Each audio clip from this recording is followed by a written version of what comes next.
All right, what is up, guys? I've been wanting to make a video showcasing a bunch of different Genesis decks that I've been playing.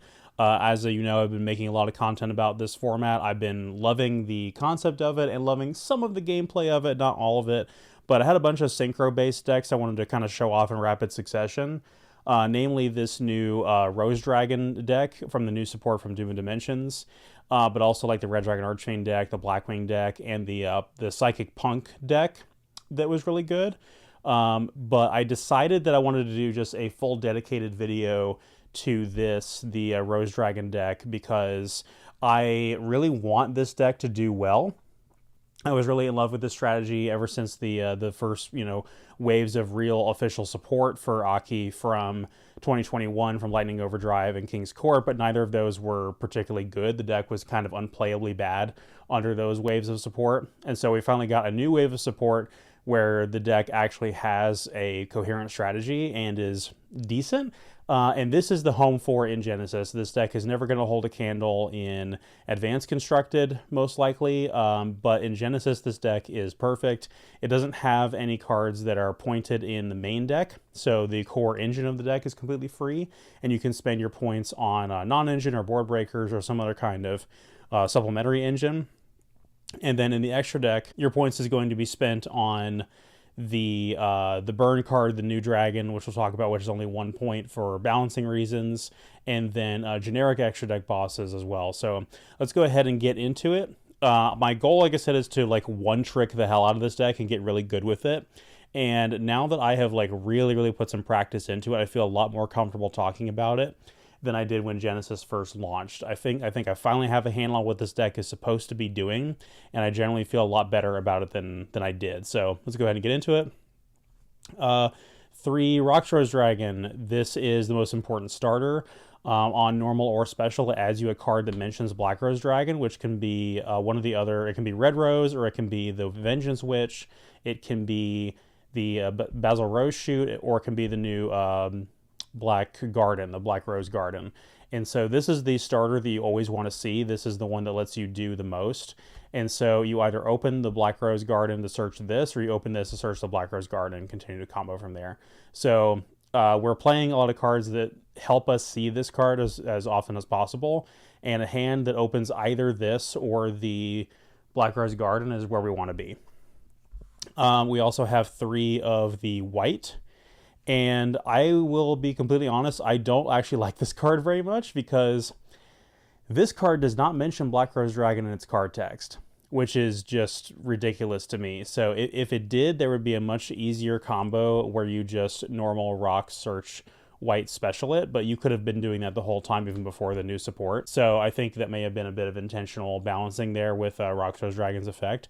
But yeah, this card does not mention Black Rose Dragon in its card text, so it's not searchable off of Rock Rose, but it is searchable off of the garden. So if you still have the same combo of you normal summon the Rock Rose, you add the garden, you activate the garden, you search this, you special this, you synchro into 7, and then when this is sent to the graveyard, its secondary effect triggers where it sends a plant from deck to grave. And that's how you do one of your best combos. I actually think that negating this is a pretty critical choke point in your combo. So if your opponent is playing like Skullmeister, or even if they have an Omni Negate up and you're playing into an established board, your opponent negating this is going to be quite a bit of a problem. So something to keep in mind there. We're playing 3 red, and red is not as good as it seems. So red requires another card in order to be good. It does nothing on its own on summon. That's why I prefer to see Rox Rose if possible, but this card is probably still worth playing at 3, because if you see this along with white or another extender, this card is crazy. Because if you see this with white or with Vengeance Witch, you normal this, you special that, you synchro off, and then this will special Rox Rose from deck, and it's basically the same thing as the same combo that we described, but kind of in reverse. So I definitely think that this is correct to play 3 of this. I'm glad this is back at 3 after being at 1 for a little while. 3 of the Vengeance Witch. This is actually not mandatory to play at 3. I've seen some decks playing fewer than 3. You want 1 copy to send to the graveyard off of the White Rose. And when it's sent to the grave, you can discard a card and special a plant with 1500 attack or less from the deck. And the one you usually get off of that is this one, the Twilight Rose Black Knight, which on normal or special can revive a low for a lower plant from grave. So these two combo with each other to get you into the level 6 synchro. And the level 6 synchro lets you foolish 2 plants, one from main deck, one from extra deck, and we'll talk about that. So I want to play 3 of the Vengeance Witch because I do want to see this card in my hand. Like, it is a good extender to combo with Rox Rose or Red Rose. It fixes having that extender in hand, and your opening hand does make a lot of otherwise unplayable hands more playable. And then again, we want to have the 1 copy in deck to send, or we want to have a scenario where, like I said, we had to activate the Black Garden first, search the Rox Rose, normal to Rox Rose, and then search this to special this. Because since we've already activated the Black Garden to search a Rose Dragon, the only extender in deck has to be a card that mentions Black Rose in its card text, and the Vengeance Witch fits perfectly with that. So again, the Twilight Rose Black Knight, 2 is perfect for this because you'll usually get 1 off of the search from Vengeance Witch, but if you hard open this, and there are hands where you may have to normal it, and I'll talk about a scenario where you can do that, and having the second one is pretty important for that. But I guess if you were playing like a very, very, very small engine for this strategy, you could just play 1, but I think 2 is fine because I don't hate seeing this in my opening hand. There are scenarios in which you can normal this and still do the combo with a little bit of setup. The Twilight Rose Black Knight can also reduce the level of another plant on board. So what you would do is when this goes to grave, this gets specials from deck, and this revives this from the grave and reduces its level by 1, and that's how you make the level 6. In case you're wondering, because of how you're like, oh, that's a 4 and a 3. How do you make the 6? That's how. This is a little bit non-standard here, but I am playing 2 of this Rose Princess. This card you would probably not play in Advanced Constructed. It's a little bit below the power level of what is available here. So this card is either Cyber Dragon or it's Warrior of Atlantis. So you can either special it if only your opponent controls a monster, or you can discard it to search the field spell White Rose Cloister. And so far this has been okay. This is a card that gets us to a more high roll version of the opening combo, where you have the White Rose Cloister and you can special your starter from hand instead of normaling it, which helps you play through Interruption more. It just feels bad because you discard this to get a card that lets you special from hand, so it feels like a huge minus. So I don't think this card is particularly good objectively, but I think because this is a pretty heavy engine version of the deck and the non-engine choices are very particular, I so far defend this choice just fine. It is also an Earth, and that actually matters a little bit for a reason that I will talk about in the extra deck. So we also have the circular package here, which is Cyclos and Fairy Ant. Actually, let's just talk about all 4 of these cards at once. So we have the circular package, we have the Stay Sailor Romarin, and the Spore, the new Spore. And so these 4 are part of... They're one of plants that you will be sending from deck to grave as extenders. So when you summon the Rage Rose Witch from the extra deck, you get to Foolish 2 from, or 2, 1 from deck, 1 from extra deck. And so the one you send from the main deck is usually this one, the Romarin. And then when she is sent, she can send another plant. So we can send the Spore, we can send the Cyclos, and what this lets you do is, of course, revive itself if you control a light plant. And it's just an extender, lets us synchro higher. And this can help us insulate our board with things like Crystal Wing. And having a light plant engrave, or a light attribute engrave in general, is very important for one of our extra deck bosses, the Arms of Genesys Return 0. Because we want to be able to negate certain light attribute monsters, including Nibiru. And so we need a light plant engrave. So if we banish this for the Arms of Genesys guy, we still have this engraved as an extender. So I think these 2 are pretty necessary. And then this package is, again, you send this to the graveyard, and if you control a plant synchro, you can revive it, and then on special it searches this one, which just specials itself from hand if you control a insect or a plant. And it can be treated as a non-tuner, so even though these are both tuners, you can still make a level 6 synchro with just, or a level 7 synchro with just these 2. And they're very, very powerful. I actually was wanting to play 3 of this one, but it's just not a starter in any universe, unfortunately. So this 1-in-1 feels a lot better, and you'll usually go into this one after you've already sent these, or if you open any combination of these, or you have like an unusual combo, you can send this one and get into this line, and sometimes you need that additional level 7 synchro after a long combo, so I will definitely defend that. Next, we have hand traps. So I'm spending 21 points on Fuelos, and 15 on Droll, and 10 on Nibiru. And so I am a little bit mixed about how this performed. So the theory is I want to spend points on Fuelos because I think my opponent is usually... it's either going to stop my opponent from playing a little bit, or they are going to play into it and give me some draws. And if they give me some draws, I'm much more likely to fix my hand and have all my extenders that I need. And that's generally a problem with this deck, is playing through Interruption, having the right combination of starters and extenders, and drawing more cards off of Fuelos typically fixes that problem. Droll and Nibiru are very, very powerful hand traps in this format and at a very low point cost. However, I think people are intentionally sort of counterplaying around that fact now. Not every deck necessarily loses to these two, but the ones that do, these cards feel unbeatable. They just feel absolutely unbeatable. If Fuelos wasn't 7 points a copy, I could play a third Nibiru, but I really can't, and I think the deck ends up being like 98, 99 points with how I have it built.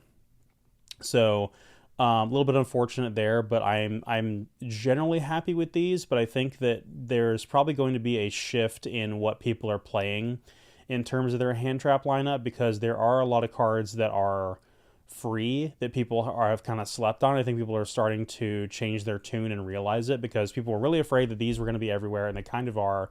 So I still defend this choice, but we're starting to see cards like Kurikara come up a lot more, because Kurikara is free, which totally blindsided me. But there's another reason why I'm playing these other than to play them, and that's also as cross-out targets. I am spending 30 points on cross-out, and we'll get to that when we talk about the spells, but of course I said it out loud so you guys know that it's in there. Onto the spells, we have the 3 Black Rose Gardens. So this is the most important spell in the deck by far. So it is really the card that fixes this entire archetype from its previous iterations. So when it is activated, it searches exactly a Rose Dragon. So it doesn't search a card that mentions Black Rose. So that's why it's able to search White Rose, and you're able to do the combo that you are. So you either hard open this, you search Rox Rose searches the Vengeance Witch, or you hard open the Rox Rose, normal that, search this, add White Rose, and that's how you get to your combo. Also, this card makes all monsters on the field plant type, and so that in a way is a pseudo floodgate, because if your opponent has any cards that require specific typings, like let's say it's a Synchro or Xyz summon that requires the monsters be a particular type, this messes with that. It's very much like Zombie World in that regard, except it doesn't affect the typings in the graveyard, so it's not quite as much of a floodgate as Zombie World, but it does come up a lot. I was testing with my friend Chris. He was playing the Psychic deck, and there was an instance where the Parallel Teleport card required a Psychic monster to be tributed, and I was like, oh, it's no longer a Psychic, it's a plant, so it doesn't work. Also, this card synergizes with the Bramble Rose Dragon. I almost said like Brastel Rose Dragon. Yeah, the new Bramble Rose Dragon, because what that lets you do is it's a tax dragon that burns your opponent for 600 every time they resolve a monster effect. And so when this card is destroyed, it also burns your opponent for 100 for every plant in your grave, plus 2,400 if it's destroyed by the effect of Black Rose Dragon. So you can get your opponent down to roughly a third of their starting life total pretty easily by them just trying to out your board. So insanely good card. This is the most important card in the new strategy by a huge margin. A little bit of a controversial pick here, but I'm also playing 3 Basil Rose Shoot, again, because of, I feel like, the Fuelos and things like that. I want this deck to be consistent, and so I'm pretty much maxing out on like viable extenders and hoping that I can just play through interaction with enough extenders, and this does come up a lot from that. So this is searchable off of Rox Rose, as we mentioned, but I do kind of want to hard open this because if it's a situation where, let's say, they ghost ogre like a Rose Dragon, I can just revive it with this and keep playing. Or if there is a way I can do my normal synchro lines and I still need more bodies to kind of finish the combo, this lets me do this. Especially from hand, it feels kind of bad, but especially from grave, it feels pretty good. This is also potentially a way to interact with cards that are otherwise not respondable. So cards like Dark Ruler No More and Ultimate Slayer everywhere in this format, and this is something that you can activate in response to those cards to then potentially chain another card that can interact with those cards. Not that there's really anything applicable in our deck that that fits that criteria, but if for whatever reason you were able to splash Hot Red Dragon Archfiend Abyss into this deck, that's a card that can negate Dark Ruler No More and Ultimate Slayer. If you have a spell that can be activated as Chainlink 2, they can go Dark Ruler No More, Chainlink 1, you can activate this as Chainlink 2, and then you can activate the Abyss as Chainlink 3 in response to this, targeting the Dark Ruler. So that's a way you can get around that. We have the one Frozen Rose, which is searchable off of the Red Rose. Not a great card, but I do like this as a way to sort of dodge removal. If you have a Rose Dragon that is not long for this world anyway, you can activate this and send it. And it's a way to kind of dodge some targeted negation on that Rose Dragon. It lets you plus at the end of the turn. So not a great card, but it's kind of free if you go through Red Rose. So I think it's worth playing just to kind of see it from that. And it gives you, like I said, another point of interaction. It's another quick play spell you can activate just like the Basil Rose Shoot in the exact same scenario I just described. And we have the White Rose Cloister like I talked about. So the other effect of this doesn't really matter that much. I've never really used the other effect, but the special from hand is nice when it works because, like I said, there'll be situations where you'll open the Rose Princess, you'll search this, you'll activate it, you'll special Rocks Rose from your hand or special Red Rose, whatever. And if you get interrupted later in your combo, you still have your normal. And there was a situation like that where I still had the normal of the Twilight Rose Black Knight, and so being able to just special the Rocks Rose or whatever my starter was pretty important. Again, objectively not a good card. It's one of the cards from the older wave of support for this strategy, but specifically in Genesys, where we can't play a supplemental engine that is worth a lot of points, I think that it's defensible to play this. But it's just kind of a frustrating card in a way, and in the way it's designed. And then, like I said, the last three cards is 3 cross out. These are 10 points a piece, which I feel like is worth it if you can hit the Nibiru or the Droll. And then don't be like me and don't be stupid. Side deck Ultimate Slayer and Dark Ruler No More as targets for this as well, because those cards are free, so it doesn't add anything to your point total. Maybe even Gurikara if you're going to find the room for it. But yeah, in theory, this card is crazy. I think the most recent time I played this for Genesys this week, I only was really hitting Droll with it. But that still feels pretty worth it. And we're testing this right now as our solution to Droll and Nibiru, because I was pretty upset when Nibiru's points cost dropped, and it seemed like most decks were maxing out on Droll and Nibiru for only 30 points. And so both in this deck and in the Red Dragon Archfiend deck, I'm maxing out, well, not quite maxing out, but I'm allocating basically 60 points to 3 cross out, 3 Droll, 3 Nibiru, and the rest being like extra deck bosses kind of thing. And I think that is a somewhat defensible game plan, because what it results in is you're like, okay, I know my board can't realistically be broken if I go completely off. So if I can make a unbeatable board going first, then I just need to be able to insulate that because I otherwise have no game plan for Nibiru and Droll. This deck can play under Droll a little bit, I found out, which is pretty nice, but it can't really play through Nibiru unless your opponent does not know when to trigger Nibiru, and you get to Crystal Wing or you get to the return 0 with a light engrave, which is very important because that's the only way you can negate Nibiru with that card. But otherwise, if your opponent is smart, they're going to Nibiru you before you get the chance, and I need to have some kind of answer to that. So this feels defensible, just maxing out on cross out to try to hit those turn-ending hand traps before they even have a chance to resolve. All right, extra deck. I feel pretty good about the extra deck for the most part. There's 1 or 2 cards that could be changed, but so far I don't feel the need to change them too much based on what I've played with this deck in tournaments so far. So the first 2 cards is Garden Rose Maiden and this new card, the Lycoris Lily Reaper. So this is a TCG exclusive in Doom. And the purpose of both of these, because you don't really make a level 5 in this strategy, the purpose of both of these is to be sent to the graveyard off of the Rage Rose Witch, which I guess we'll go ahead and talk about now. So these do a couple different things.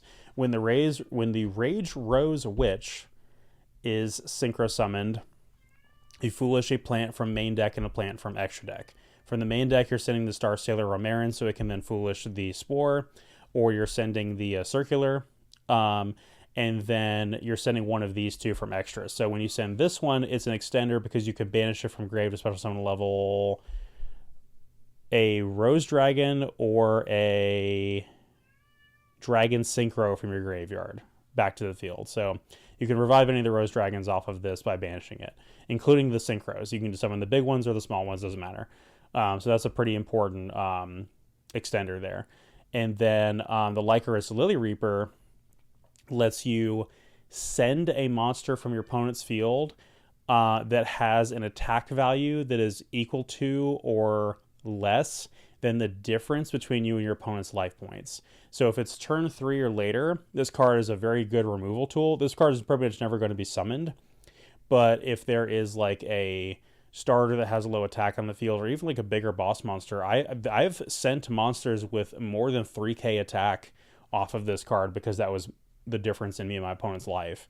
Another great thing about the Rage Rose Witch is that it prevents your plants from being destroyed by card effects, which means that everything becomes a plant under the Black Garden, which means if you need to summon the original Black Rose Dragon, this insulates your board from being destroyed by that first destruction of Black Rose and makes it to where only your opponent's cards go. And I feel like that is one of the best, most pushed ways to support this strategy of anything, is like play into the strengths of the original Black Rose and give us a card that makes Black Rose one-sided. I think that's crazy. So this card is insane. This card is pretty much what makes the deck work. So then we have a couple level 7s here. We have Pirellius, the Empress of Blossoms, and Circle of the Fairies.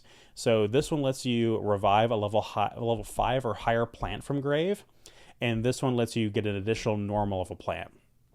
So in previous builds of the deck, I was playing this one a lot. This one has not come up as much ever since I kind of pivoted my strategy, but this one comes up a lot. This is actually usually the first synchro that you make, because you can do a combo where you can summon this out, and then you can use the Spore to synchro this into Crystal Wing, and then you can just use this to revive the Rage Rose Witch. So I definitely defend these. This potentially could be something else, but this I think is absolutely where you want to be at. The special summon feels kind of restrictive when you think about it in terms of, okay, well, it only lets me revive a level 5 or higher. That's pretty restrictive in what it lets me revive, but you have a specific target for that in mind as you're weaving your way through your combo. And if your opponent clears through some of your board but doesn't clear this, you can then just do it again on your next turn and get something else back, which I have done before. We're on 2 and 2 of the new Bramble Rose Dragon and the original Black Rose Dragon.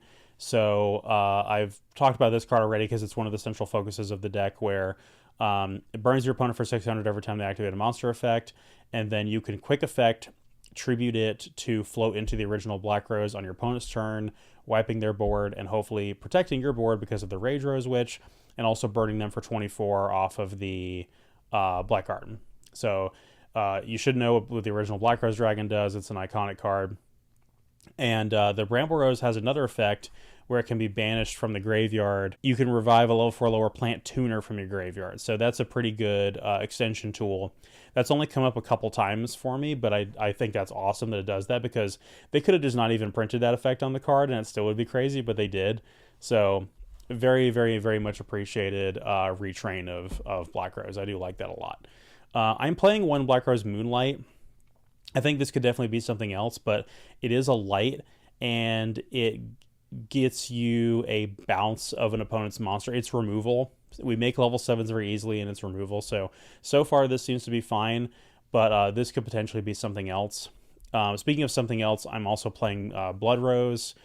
Cold Day in Hell before I call this Ready Rose. It's Blood Rose to me. That's what it was in Japanese, and I'm going to be a annoying snob about that. So, mainly just playing this because it's on theme. I'll be completely honest. Like, it is a decent level 10 to make, and banishing your opponent's entire graveyard is good. But this could easily be, if you had the points for it, you could do Bestial Dissipator for more interruption. You could do Hot Red Dragon Archfiend Abyss if you could make a 9 with a dark as part of the material. Or you can you could do a 12 and do Snake Eyes Vengeance Dragon, or you could do a 11 and do Jiraishin, the Cursed Thunder God. There's a lot of other generics this could be, but I think that 7 and 10 are really the appropriate levels here, and I haven't quite figured out a way to weave a 11 into the combo yet, and maybe once I do, I'll reconsider one of these two for Jiraishin, or someone was even playing Star Eater. Somebody who got I think a regional top with this deck in Advanced Constructed was playing Star Eater, and I don't really understand that choice at all, but seems like a pretty outdated card. But then again, I mean, these are also pretty outdated cards if we're being honest, and they're the one with the tournament results, so who am I to talk? But yeah, if anything, if you're playing a rogue tier anime deck, you got to have the one spot for a card that you like. So we're playing the one Blood Rose just kind of for personal preference there, but it is a strong card. It's just maybe not objectively the best choice to be in that spot. But I haven't lost a game because I wish that spot was something else or anything like that.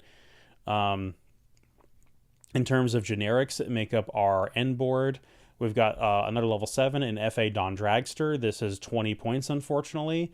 But most extra deck boss monsters that can negate something are usually 20, so that's consistent with what we know about the Genesys point values. We try to make this as often as we can. The spell and trap negate the spell negate is very good. We also have Crystal Wing.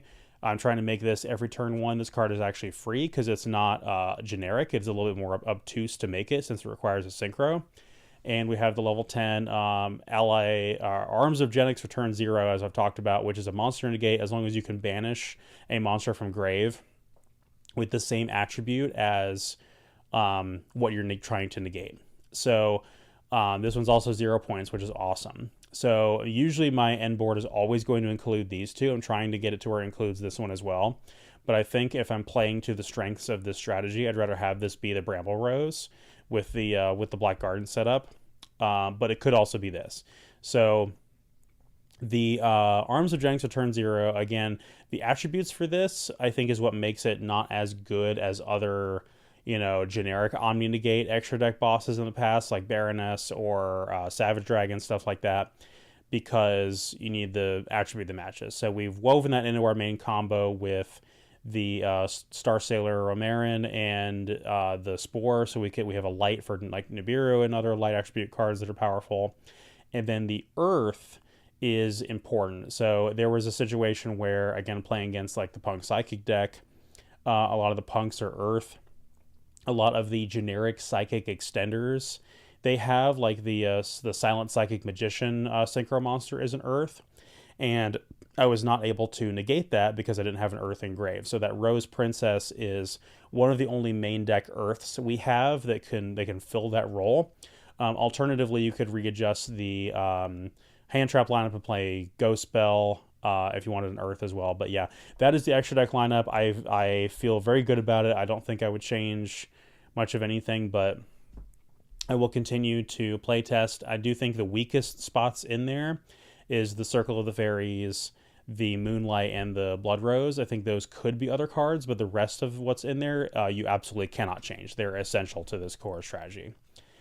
Side deck is actually nothing special. I objectively need to change the side deck because I did make some mistakes. So DD Crow I would keep. This card was good. And then Kaijus I would keep because this deck can't really out monsters that are towers. So again, Psychic End Punisher and like Moonlight Liger Dancer, things like that. We need an out for that. So I would keep these. And I would maybe keep these. So this is a carryover from Advanced Constructed.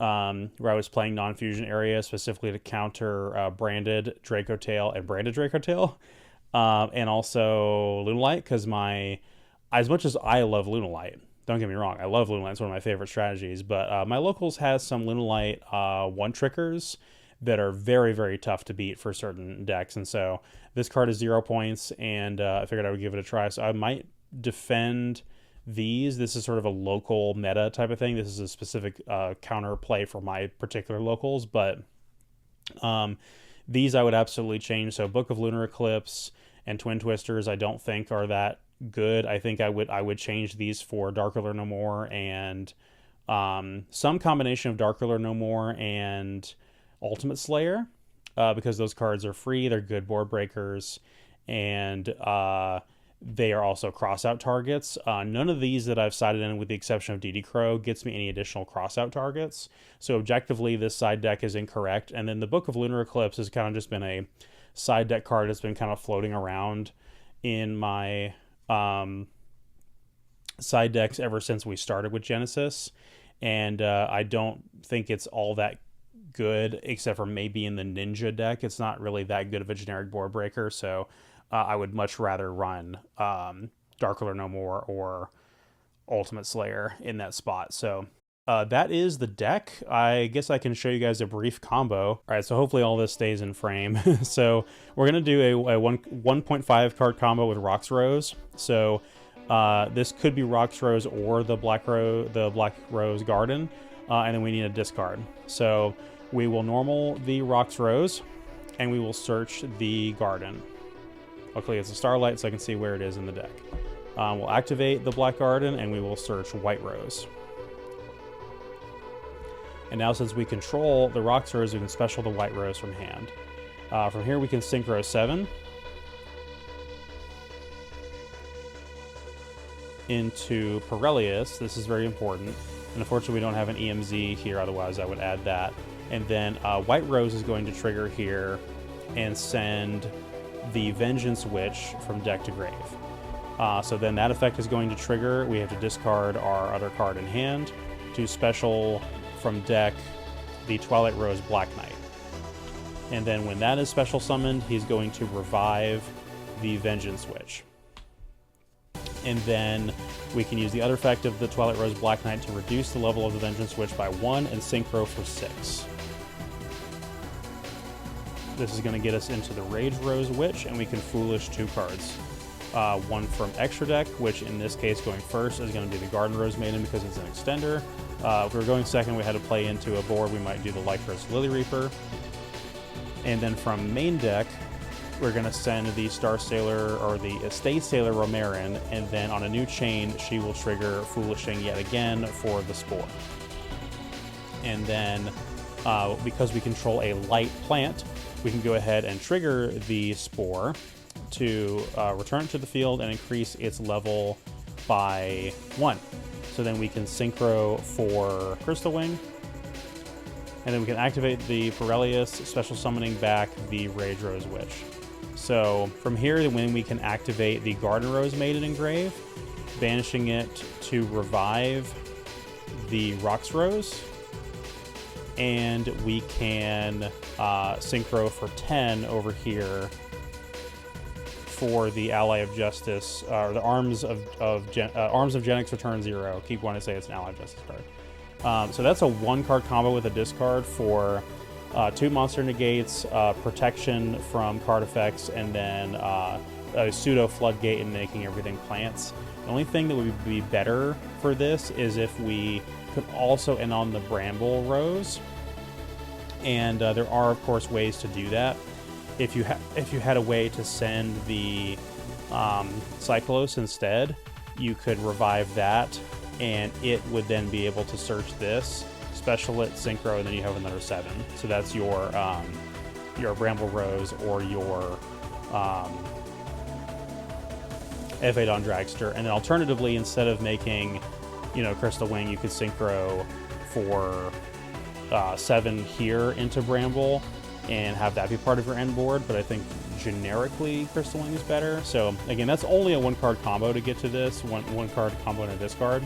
Hopefully you'll be able to use the other cards in your hand to extend a little bit more. If you had a Basil Rose shoot in hand as well, what you could do, instead of going for Extend Current for this guy right away, you could Basil Rose shoot back the White Rose and Synchro 7 with those two for the Bramble and have that be part of your end board.